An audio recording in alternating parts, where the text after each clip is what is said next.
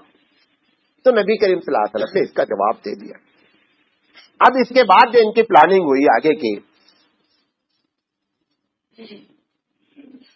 جو پلاننگ ہوئی وہ یہ ہوئی کہ صاحب اب فزیکلی ٹارچر کیا جائے، ورنہ معاملہ ہاتھ سے گزر رہا ہے.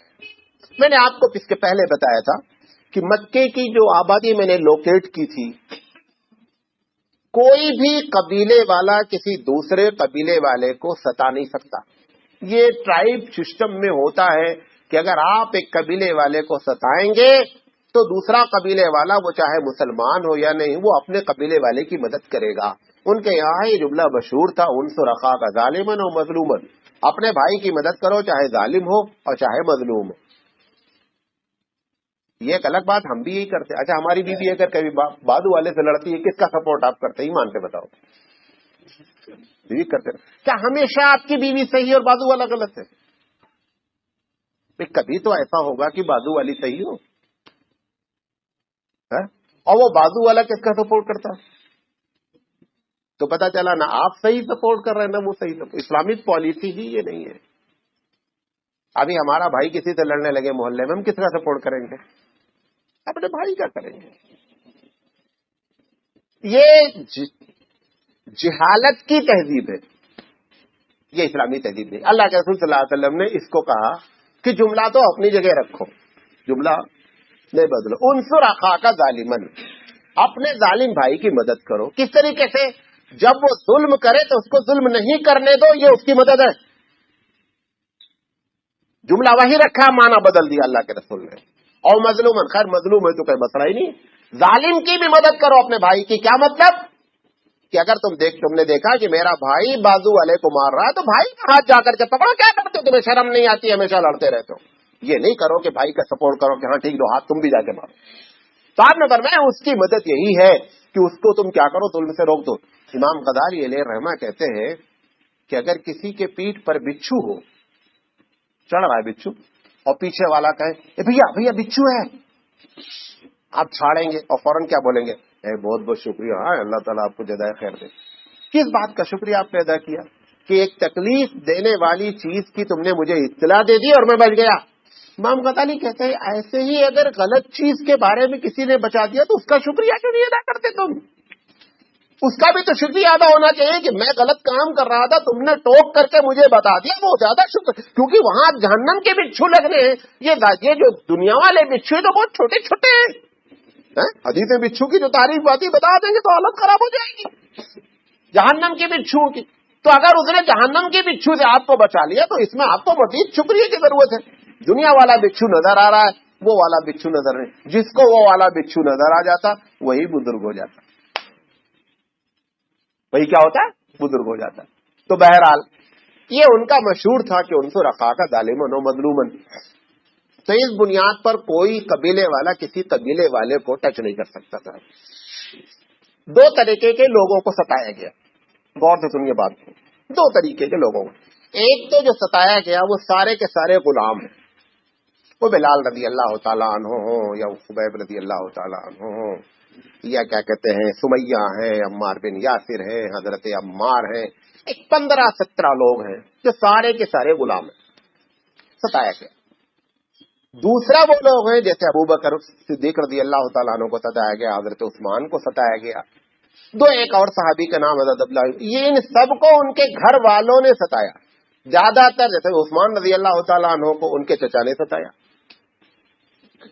تو زیادہ تر گھر والوں نے ستایا اپنے لوگوں کو، یا تو ایسے لوگوں کو ستایا جن کا بیچارے کا کوئی قبیلہ وہاں موجود نہیں تھا.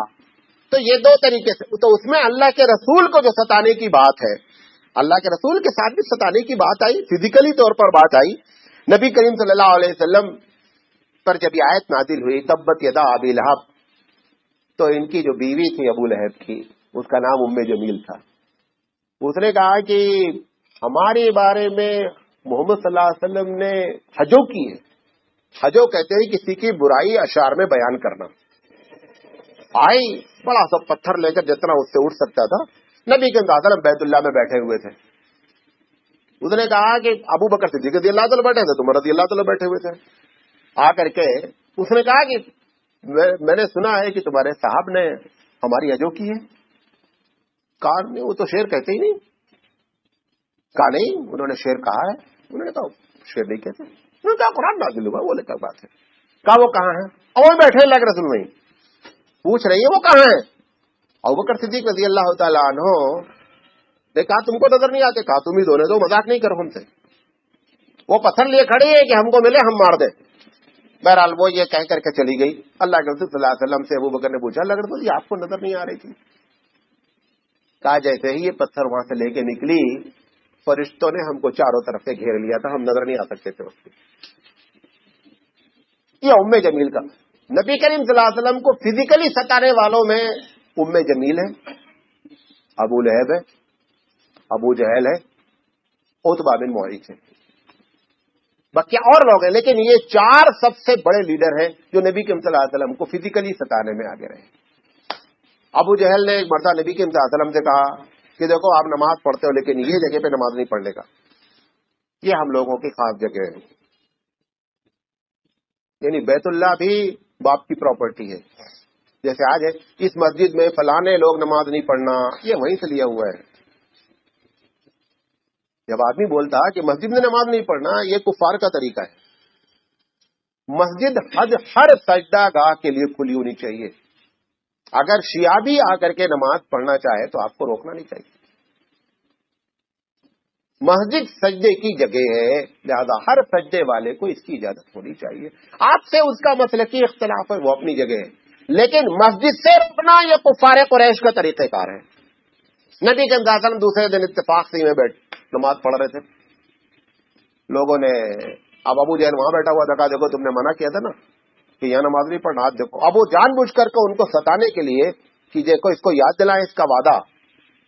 اس نے کہا کہ میں نے رب کعبہ کی قسم کھائی ہے اگر محمد صلی اللہ علیہ وسلم یہاں نماز پڑھتے مل گئے تو میں ان کے پیروں ان کی گردن پر پیر رکھ کر کے کچلوں گا. تو لوگوں نے یاد دلا دیا کہ کل تم نے قسم کھائی تھی، اور وہ دیکھو پڑھ رہے ہیں. ابو جہل وہاں سے چلا، تھوڑی دور آیا اور آنے کے بعد چھٹک کر واپس آنے لگا. واپس ہو گیا، ایسا لگے کہ کسی چیز سے اپنے آپ کو بچا رہا ہے. آیا تو ان لوگوں نے پوچھا کیا چکر, وہاں تک گئے اور پھر اپنی قسم نہیں پوری کی. کہا بھائی ہم کو جو چیز نظر آئی تم کو نظر آتی تو تم اس سے زیادہ بھاگتے. اللہ کے رسول صلی اللہ علیہ وسلم سے پوچھا گیا کہ کیا معاملہ تھا. کہا فرشتے کھڑے تھے, اگر یہ میرے قریب آ جاتا تو اتنے ٹکڑے کرتے اور سارے مکے والے دیکھتے کہ ابو جہل کے ٹکڑے ٹکڑے ہو گئے. یہ بھی اللہ کو اتنے محبوب بھی ہے کہ جب وہ چاہتا ہے تو پھر وہ کرشمے دکھلاتا ہے نا کہ ساری دنیا تنگ رہ جاتی ہے. نبی کے صلی اللہ علیہ وسلم نے فرمایا کہ اگر میرے قریب آ جاتا تو فرشتے اتنے ٹکڑے کرتے کہ اس کے ٹکڑے ٹکڑے یہاں پھینک دیتے, سارے مکے والے دیکھتے. بہرحال نبی کریم صلی اللہ علیہ وسلم کو ایک مرتبہ حضرت علی رضی اللہ تعالیٰ خطبہ دے رہے تھے تو پوچھا اچھا یہ بتاؤ کہ بہادر صحابہ میں سب سے بہادر کون ہے؟ تو حضرت علی تو بڑے بہادر تھے, خیبر کا دروازہ اٹھایا اکھاڑ کے پھینک دیا. تو لوگوں نے کہا حضرت آپ سب سے بہادر ہیں. کہا نہیں, سب سے بہادر ابو بکر ہے. کہا وہ کیسے؟ کہا ایک مرتبہ کا واقعہ ہے کہ جب کفار نبی کریم صلی اللہ علیہ وسلم پر بیت اللہ میں ٹوٹ پڑے, آپ نماز پڑھ رہے تھے, سارے ہم لوگ کھڑے تھے, کسی کی ہمت نہیں تھی کہ اس گنڈا گردی کے سامنے ہم جا کر کے نبی کی مدد کر سکے. اتنے میں ابو بکر آئے اور کسی کو ایک لات مارا, کسی کو ایک کھوسا مارا اور جان کی پرواہ نہیں کی. کہا بہادر ابو بکر ہے.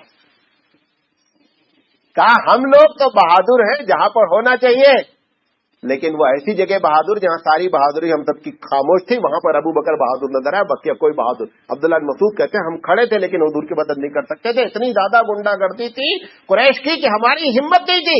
لیکن ابو بکر صدیق رضی اللہ تعالیٰ عنہ آئے اور آ کر کے کسی کو ایک پیٹ ادھر مارا, کسی کو دو پیٹ مارا اور مار کر کے نبی صلی اللہ علیہ وسلم کو وہاں سے نکالا. اور پھر کہا, یہ بھی کہا کہ ہلاکت ہو تمہاری, تم ایک شخص کو اس بنیاد پہ مارتے ہو یقول ربی اللہ, کہ میرا رب میرا اللہ ہے, اس بات پر تم اس بات میں ستاتے ہو, تمہیں شرم نہیں آتی ہے؟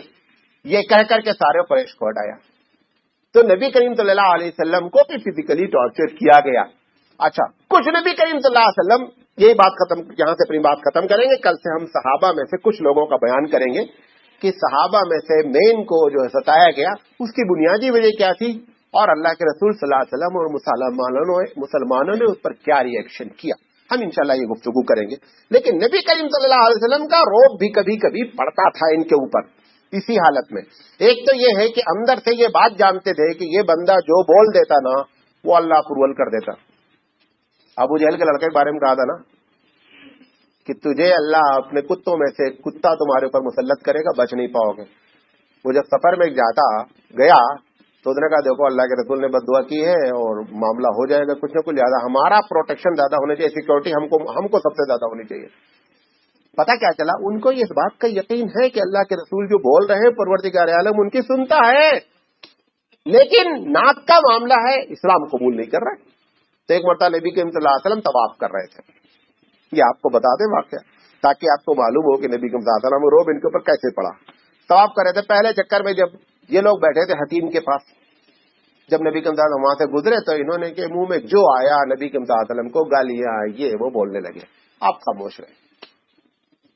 اس کے بعد دوسرا چکر کیا, اب پھر حتیم کے پاس پہنچے, پھر انہوں نے گالیاں دینا شروع کی. نبی کریم صلی اللہ علیہ وسلم سے خاموش رہے. پھر تیسری مرتبہ نبی کریم صلی اللہ علیہ وسلم جب طواف کر کے گزرنے لگے, پھر انہوں نے گالیاں دی. نبی کریم کھڑے ہو گئے. انہوں نے کہا اتسمعون یا معاشر قریش, کان کھول کر سن رہے ہو میری باتیں تم لوگ؟ میں تم کو اطلاع دے رہا ہوں کہ تم سب کو ذبح ہونا ہے ایک دن.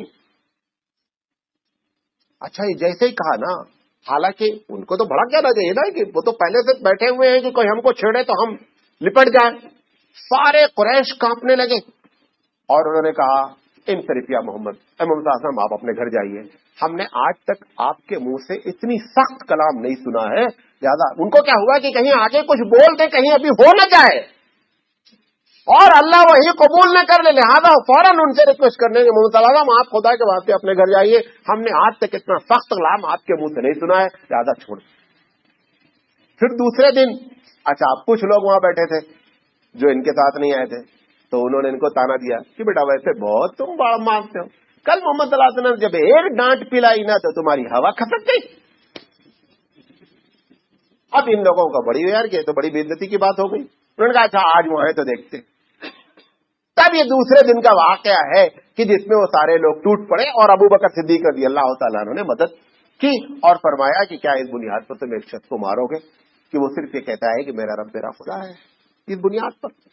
تو نبی کریم صلی اللہ علیہ وسلم کو ٹارچر کیا گیا اور اسی واقعے کے بعد اللہ کے رسول نے یہ اللہ سے دعا کی, اللہ ان سے آپ نپٹ لیجیے. اللہ نے کہا دیکھ لیتے. اب یقینی بات ہے اللہ اگر دیکھ لی کسی کو صرف بول دیا دیکھ لیتے تو کافی ہے نا معاملہ. اس طریقے سے یہاں تک بات ہوئی. انشاءاللہ کل زندگی رہی تو اس کے آگے گفتگو ہوگی کہ صحابہ رضی اللہ تعالیٰ عنہ ان کو جو فزیکلی ٹارچر دیا گیا اس میں سب سے فہرست پر کون ہے اور نبی کریم صلی اللہ علیہ وسلم کا کیا ریئیکشن رہا اس پر, آپ نے اس کے بعد کیا قدم اٹھایا کہ دعوت کا کام آگے بڑھے. انشاءاللہ اس پر آگے گفتگو ہوگی. واخر دعوانا ان الحمدللہ رب العالمین. سبحان اللہ و بحمدہ, سبحانک اللہم و بحمدک, اشہد ان لا الہ الا انت, استغفرک.